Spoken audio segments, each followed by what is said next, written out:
Yo bande de gens, il y a un chat sur la table. Allez, casse-toi, dégage. Bien. Allez, le camp. Bon, là, il y a Horus qui vient de monter, il y a sa mère qui est juste hors champ que vous ne pouvez pas avoir, et qui se pose une question existentielle et qui se demande si elle va elle aussi monter. Et avant qu'elle monte, on va entamer le sujet du jour. Dans votre sens, c'est plus rigolo. Hop! Le flintlock de chez nos petits gars, de chez KTW. Bah, j'avais déjà fait une review il y a quelques temps là-dessus, mais beaucoup de gens m'ont demandé, mais Xelos, comment ça se fait que toi tu fais des étincelles avec un paf qui déchire? Parce que oui, effectivement, le bruit du tir, hop là, quand il n'y a pas le paf, ben c'est tout de suite moins glamour. Ouais. Donc, pour faire un paf et pour faire des étincelles, on va avoir besoin de plein de choses. Alors, d'un cutter, une pince, d'un petit peu de cuir. Le premier qui m'a des moustaches, il a un gage. D'une scie. La scie est là et le chien n'est pas là. C'était nul. Et d'une pierre à feu. Ce qui est impressionnant, parce que ce genre de merde, ça ne marche jamais avec les outils qui filent. Alors qu'il suffit d'une bonne petite pièce de meuleuse pour faire une bonne étincelle. C'est cool. Ouais, c'est intéressant. Donc bref, d'une pierre à feu. D'une petite boîte en cuir, dans laquelle nous verrons ça plus tard. Et d'un gâteau breton. On verra ça aussi plus tard. Donc, est-ce que tu filmes, toi? Ouais, c'est mieux quand c'est marqué rec.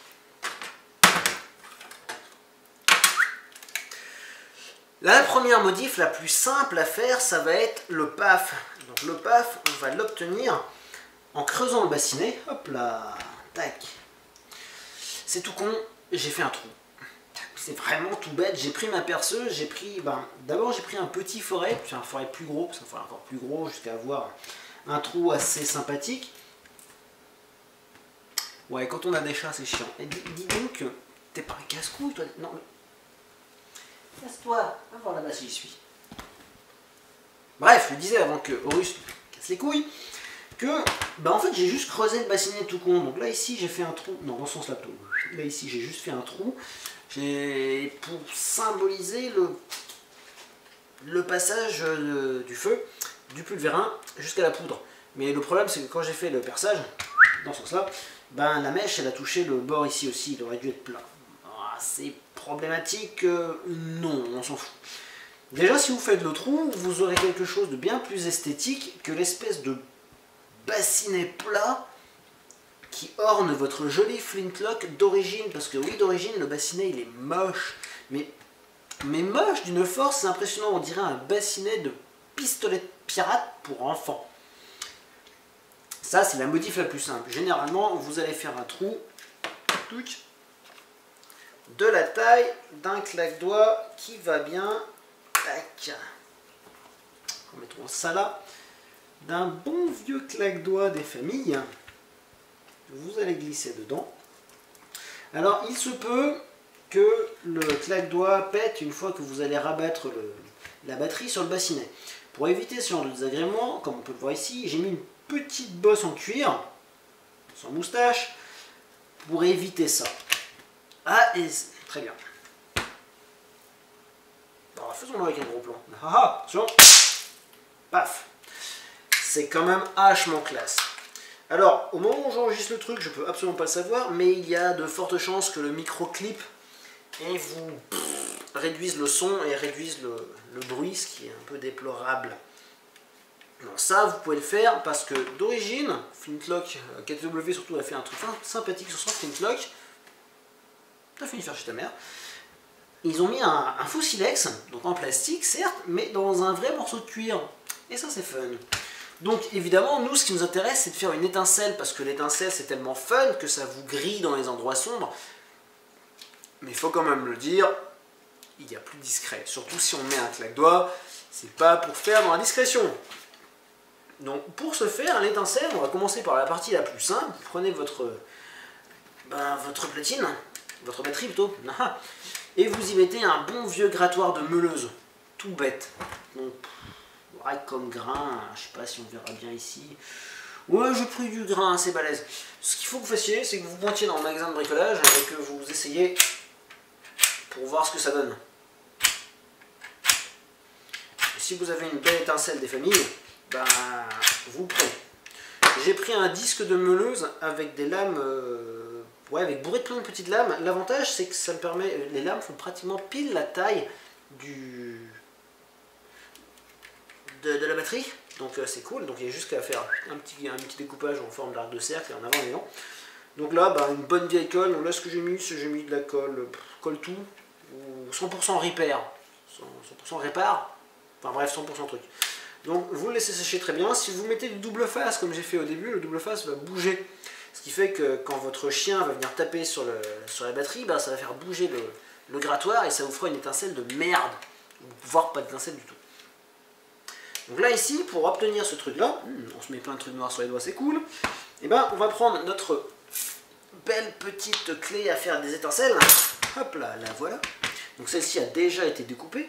Ah, j'ai oublié un truc, j'ai oublié une lime. Symbolisons la grosse lime par un petit Victorinox. Hop.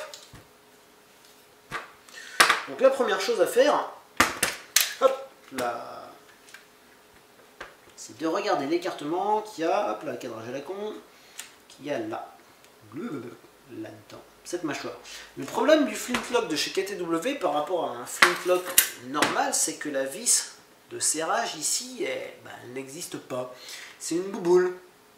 Bouboule qui, sur mon modèle ici, a disparu. Vous comprendrez pourquoi. Laisse-moi une image que je puisse garder tranquille. Donc, bref, au début, on va repérer l'écartement entre la mâchoire qui, elle, est fixe. On se rend compte que le rond ici est beaucoup trop épais, donc c'est pas compliqué. On va le gratter. Ouais, non, en fait, c'est chiant sur le Totoronox, ça fait pas d'effet. Je vais chercher une vraie lime, un truc de bonhomme, quoi.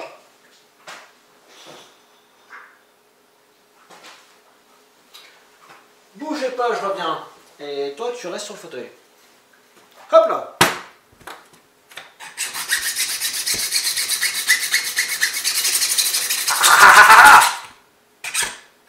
Oh, c'est ça. Graisse et poudre, mes parfums préférés. Donc, évidemment, ici, on a pratiquement la largeur du mort. Donc, c'est cool. Évidemment, si vous avez une lime plus large, on s'en fout. Le but du jeu, c'est de faire un méplat d'un côté. Vous la retournez et vous faites un méplat de l'autre. Ce qui vous permet d'avoir un truc relativement plat. Donc, une fois que vous l'avez bien mis à plat, vous faites quelques tests pour voir si ça rentre dedans. Un petit coup de scie. Quick, vous y coupez la tête.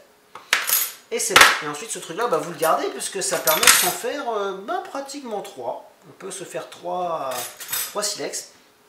T'es chiant, russe. T'es chiant, mais d'une force. Espèce de perroquet. Hop là. Ils ont dormi toute l'après-midi. C'est au moment où je sors ma caméra qu'ils font les casse-couilles. Ce sont des chats.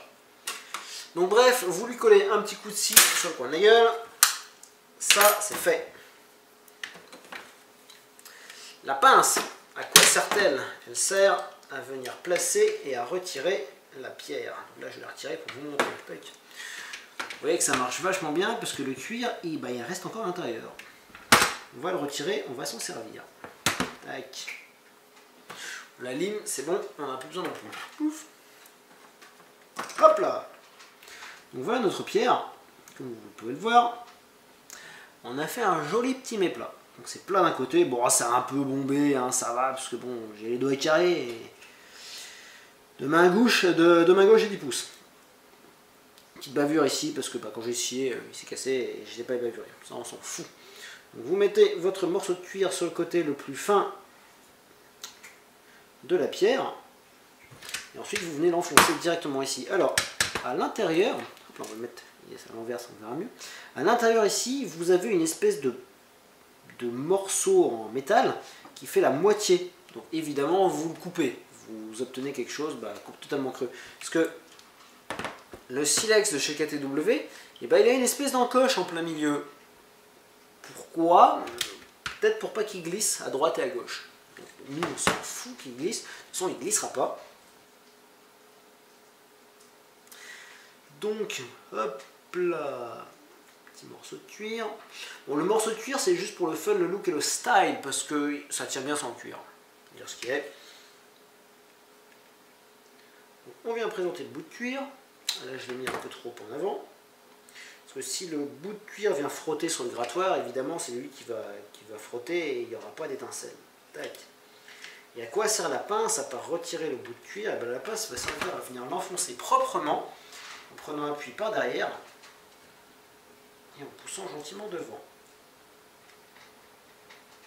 Pas la peine de forcer trop, de le mettre complètement au fond, ça servirait à rien. Évidemment, il va falloir il va nécessiter de faire 2 ou 3 tirs pour avoir une étincelle sympathique le temps que la pierre se fasse. Ah, on commence à avoir un truc rigolo.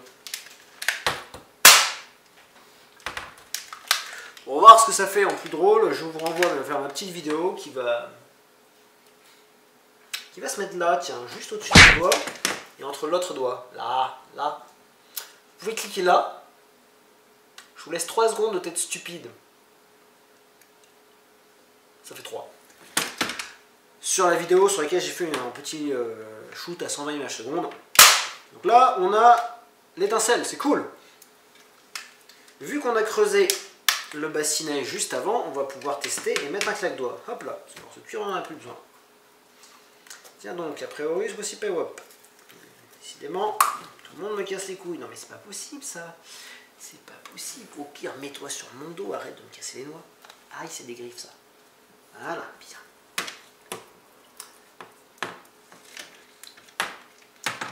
Va t'allumer toi.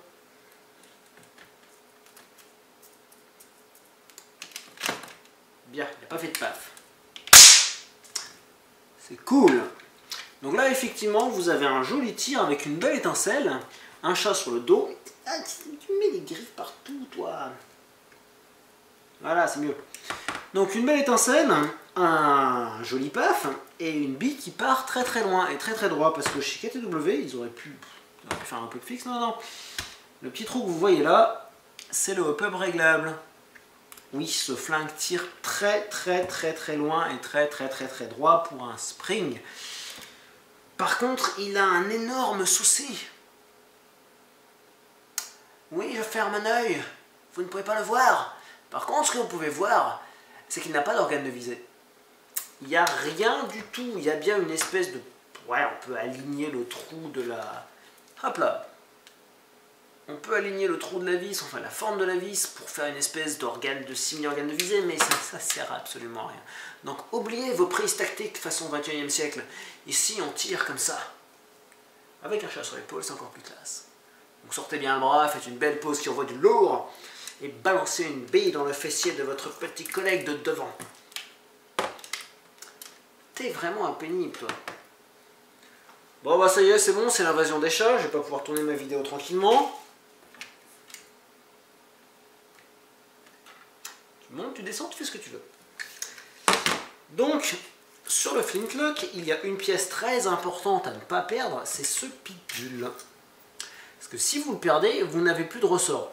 Bon, si vous le perdez, il n'y a pas trop de soucis, c'est juste... Bah tiens, vous voyez, c'est ce que je disais l'autre jour, le ressort il se détend un peu.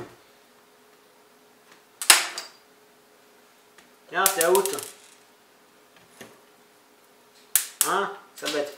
Donc bref, je disais le ressort se détend un peu. Hop! Ce pion ici va venir bloquer le système. N'hésitez pas à mettre un petit scotch noir si possible ou un joint torique, histoire que ça vienne bloquer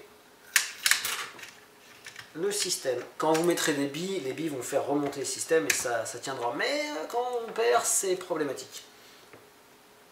Donc à la question que beaucoup m'ont posée, est-il fiable? Je lèverais bien les pouces de mes doigts de pied, mais je ne peux pas l'éviter. Donc je me casserai la gueule comme un gros naze. Et je ne veux pas vous faire ce plaisir. Donc est-il fiable? Oui, il peut complètement se désynchroniser, parce que c'est un spring. avec une gearbox. Bah oui, vous l'aurez remarqué, pour réussir à tirer un ressort complètement avec juste ça de débattement, eh ben, il faut une gearbox. Ce mouvement-là fait passer une bille de la fausse tige de bourre, qui est en fait un chargeur, dans le canon. Tac. Donc même si à un moment vous tirez et que la batterie n'est pas arrivée et que vous avez fait 3 fois le mouvement avec le chien parce que vous l'avez armé comme une grosse merde et que vous avez eu peur de tirer vers le fond, n'ayez pas peur, vous ne le casserez pas, sauf si vous faites un tour complet, mais à part d'avoir des gros neuneux, normalement quand on achète un truc comme ça on est un peu soigneux. Donc sauf si vous avez un souci et que tout se désynchronise, il y a une procédure dans le manuel, en japonais bien sûr, mais vu qu'il y a des petits schémas et des petits bonhommes façon manga, c'est facile à comprendre. Si un jour vous avez vraiment un souci avec, vous allez sur le site de KTW, je pense que c'est le leur, hein. C'est une des premières fois où je vois un démontage d'une pétoire vis par vis. Ils ont tout dépioté et à chaque fois qu'ils ont retiré une vis, ils ont fait une photo. Les gars de chez KTW, je vous lève mon pouce. Ensuite, est-il précis? Bah oui, je l'ai dit tout à l'heure, il est putain de bien précis, c'est juste impressionnant, il n'y a juste pas d'organe de visée. Donc il va vous falloir apprendre à connaître votre point de visée. Au bout de quelques années, vous allez réussir à savoir où vous mettez le doigt. Est-il pratique? Non. Juste définitivement non. Mais c'est ça qui est fun. Si vous ne mettez pas avec le doigt, il vous faut 2 actions pour tirer. Au pire, si vous l'armez avec l'autre main, il vous faudra aussi 2 actions pour tirer, mais c'est pas ce qu'on peut appeler un tir très rapide. On ne peut pas faire de double tir. Donc évidemment, avec ça, on prend son temps. On prend son temps parce que pour réarmer, c'est long. Mais c'est ça qui fait aussi le sel de la chose. C'est parce que ce flingue est atypique, hein, qu'il est beau, qu'il possède une sécurité moche, mais qu'on s'en fout. Parce que déjà, j'ai jamais réussi à la faire fonctionner. Et j'ai même pas envie de la faire bouger parce que rallume-toi, parce que ça marche bien et que vu que le mieux est l'ennemi du bien, touche pas à ça, petit con. Ensuite, qu'est-ce qu'on m'avait posé comme question? Donc, est-ce qu'il est fiable, est-ce qu'il tire bien, etc. Patin coup fin. Combien vaut-il? Combien vaut-il? Une centaine de dollars sur internet. 110, 120 euros. La patte. 110, 120 euros en France. C'est raisonnable, c'est correct. 9 ou d'occasion. Généralement, si vous l'achetez d'occasion, vous l'achèterez à un gars qui l'a sûrement acheté pour faire du GN. Comme ce que j'ai fait. Donc, ce sera un gars qui aura pris soin de son flingue. Attention, il y a 2 versions du flintlock de chez KTW, le modèle pistol, celui que je tiens entre mes mains. Ça, c'est la version 2. Dans la version 2, le canon est bronzé. Enfin, il a une jolie petite couleur bien sympathique. Toute la batterie est en couleur noire et le reste, le pontet comme les ornements, sont en couleur argent. Aluminium argent. Sur la version, et ici aussi c'est en argent. Sur la version 1, tout est en couleur argent. C'est moche. mais vraiment, c'est moche. Donc, préférez la version 2. Après, en même temps, si vous avez une version 1 et que vous voulez, ça le fait. Je me suis laissé entendre dire qu'il y avait un kit bois pour ce truc-là, qui en fait est le kit bois de l'arme réelle et qui passerait dedans. À un détail près, c'est que le canon du kit bois apparemment est plus gros et ça laisse des jours. Bon, les bricoleurs avertis auront sûrement mis du mastic et repeint ça proprement avec une belle lasure ou un truc de bon effet. Sinon, autrement, il y a un petit souci sur ce flingue, parce qu'il y en a quand même, c'est son canon. Merde les gars, quoi, vous avez mis un truc en plastique transparent moche. À la rigueur, il y aurait eu des LED rouges derrière pour faire, je sais pas, un impact, comme un départ de coup, ça aurait été la classe. Mais là, non, juste non, c'est moche, c'est à chier. Bon, je ne l'ai pas encore fait, je le ferai bientôt, je pense. Je mettrai une petite pièce à l'intérieur ici, parce que, aussi étrange, je serais plus vrai, ils ont fait le trou quand même, il y a un peu de détails, ils n'ont pas mis le canon d'airsoft à ras. Ils ont fait un peu de détails. Mais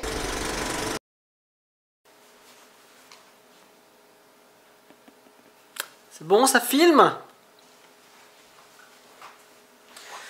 Bah alors je viens de me rendre compte que mon D7100 fait 20 minutes de vidéo. Puis au bout de 20 minutes, bah, il te fait un fudge.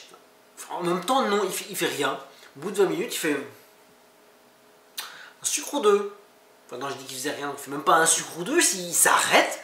Et toi, tu parles comme un con dans le vide. Donc, j'en étais à mais quoi déjà?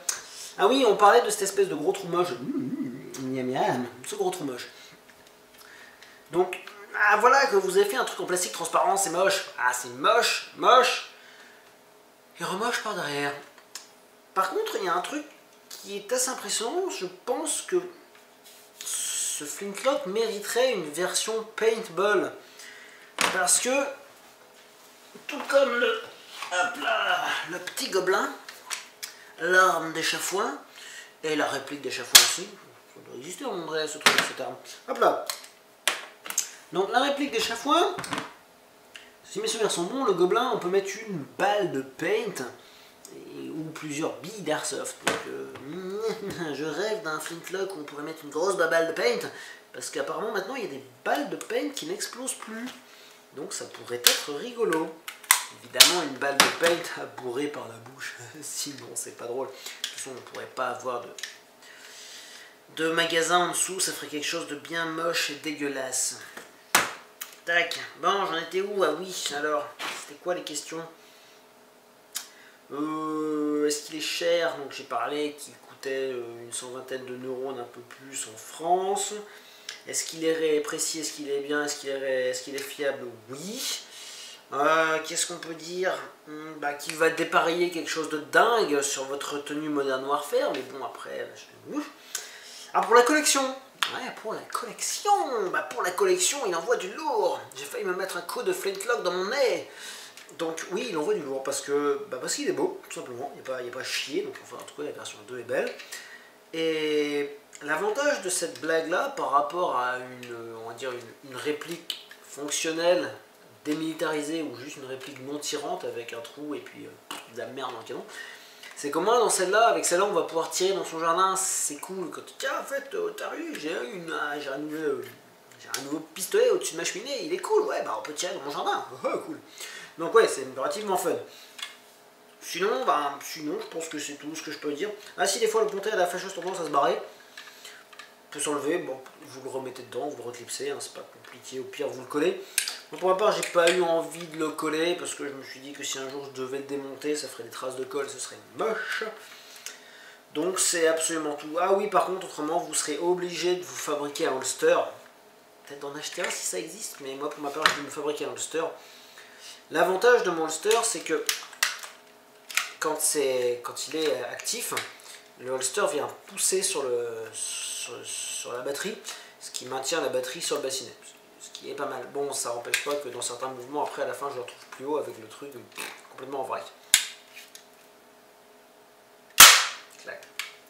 Donc définitivement, c'est quand même bien moche quand il n'y a pas le claque-doigt, c'est juste dingue. Là, effectivement, vous allez entendre un paf assez significatif au niveau du micro, parce que oui, j'ai fait une petite visionnage de ma vidéo et je me suis rendu compte que le micro ne clippe pas. Donc là, vous allez entendre un paf un peu mieux. Il n'y a pas à dire, c'est quand même la classe. Sachant après, merde, pourquoi j'ai ramené aussi faux? Hop là. Sachant que après, généralement, les claques-doigts, ça coûte tellement pas cher que c'en est la classe. Donc là, le magasin, on peut mettre 12 billes à l'intérieur. Mais je vais pas m'étendre plus sur le sujet. Tiens, ça fait une 8. Après les chats, les collègues qui vous pètent les couilles. Je vais pas m'étendre plus sur le sujet parce que d'autres ont sûrement fait des reviews plus belles et plus classes que la mienne, sachant que la mienne, dehors il fait une nuit. Et si je vous fais un test de tir, je pense que vous allez voir que dalle. Et j'ai pas besoin de le penser pour savoir que vous verrez effectivement que dalle. Donc voilà, c'est tout ce qu'on peut dire sur le flintlock. Ah oui, donc le cutter, à quoi il sert? Effectivement, vous l'aurez compris, il sert à découper la pièce de cuir avec un ciseau, un cutter ou n'importe quel truc. Et le gâteau breton, à quoi il sert? Il sert à se découper une tranche. Oh nom de Dieu, c'est bien sec, c'est comme ça qu'on les aime. Ils sont encore éteints sous le con. Petit final, un peu la culasse. j'en mets partout. C'est tellement sec que ma salive vient de disparaître. Et je vais donc de ce pas boire un truc.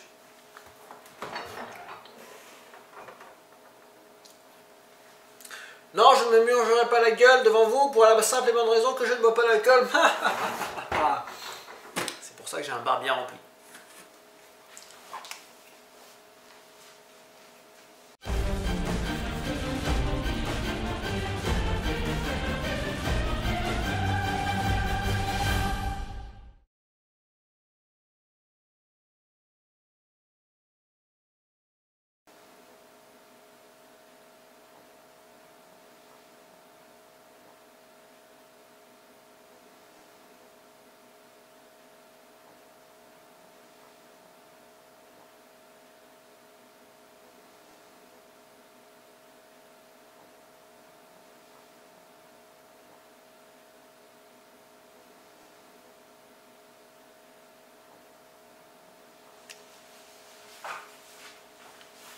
Cassez-vous!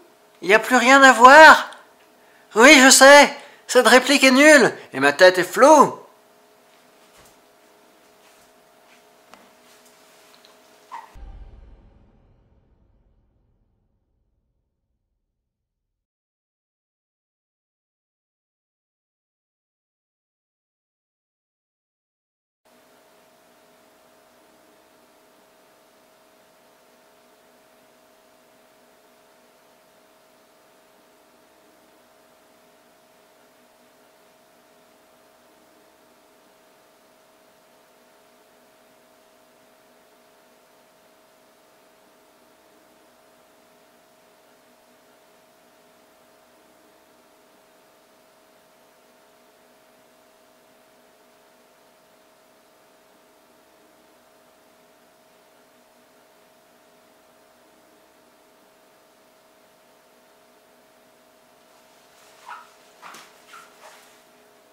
Ils sont toujours là, hein, c'est dingue. Mais cassez-vous, il n'y a plus rien à voir, je vous dis. Bon, ok, d'accord, je vous montre un truc. Hop. Oui, j'aime passer devant ma caméra. Ah, c'est fun. Hop là.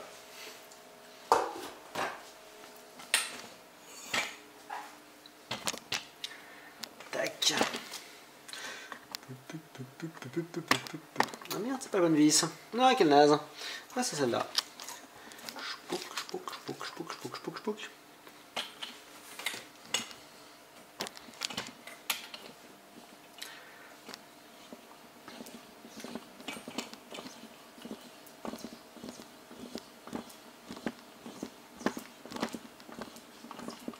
Pourquoi ça bouge tant?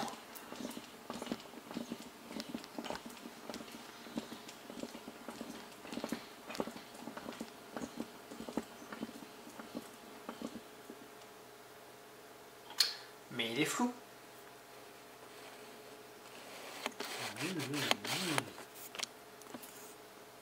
Je peux pas bouger.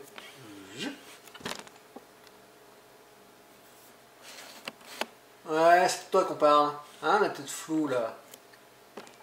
Casse-couille. Vous voyez, hein, ça c'est un chat ça. Il vous a pété les couilles pendant tout le tournage et après, il pionce.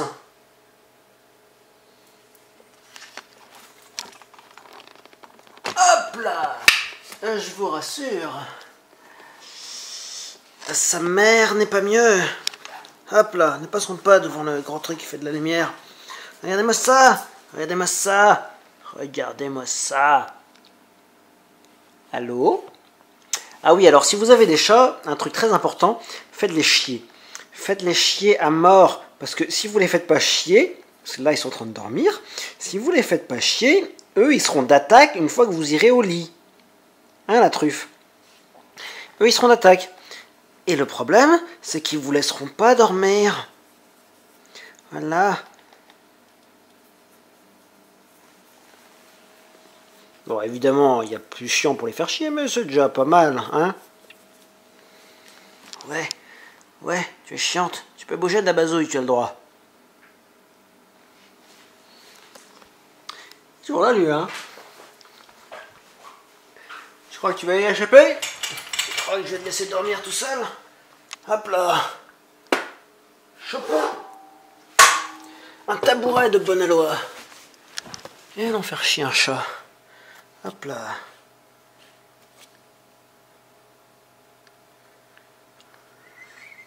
C'est tout flou. C'est tout flou, mais on s'en fout. Hein? Tu m'as bien fait chier tout à l'heure. Hein? Ah, tu m'as bien fait chier, hein? Raclure de fond de chatte. Raclure de fond de bidet en plastique rouillé.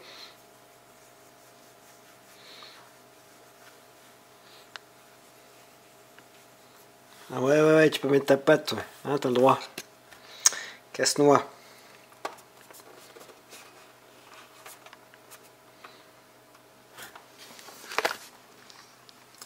Au revoir. Alors, comment on éteint ce bouton? Hop là.